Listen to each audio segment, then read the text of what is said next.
Good morning, you guys. This is Rebecca. It's a little sprinkly out here, but I wanted to give you guys a gardening tip. And one of the things that I do is I trim back my tomatoes. You can let the tomatoes grow big and beautiful, but they're not going to put as much production into the fruit, which is ultimately what you grow tomato plants for. And so I like to keep them to like about 2, maybe 3 stalks at most.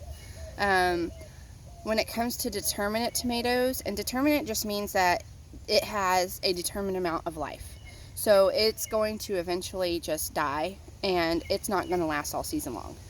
Whereas an indeterminate tomato will last all season long, get huge, and you really want to keep those trimmed so that it will keep producing fruit for you throughout the season. So I want to show you guys how to trim off the suckers. So when you're looking at a tomato plant, there are 2 things. I'm going to bring this a little bit closer so y'all can see. There are 2 things. There's this one branch here, if y'all can see, and then there's a sucker, okay? Now some of the suckers on this one, because it is a cherry tomato, I will actually leave some here because it's going to bush out and it's a determinate variety.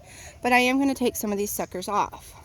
So just pinch them off. If they're a little bit bigger, then you can cut them with your handy dandy shears. And so that's literally all you do. You just take these suckers off. And like I said, I'm not going to do it 100% with this.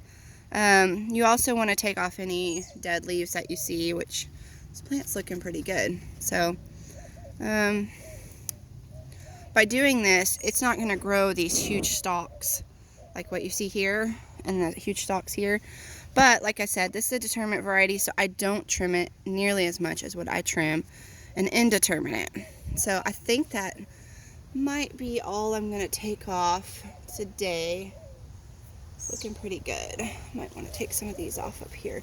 But these guys the suckers really, they end up just taking from the plant and growing new stems, whereas you can actually take those off and still have good fruit production.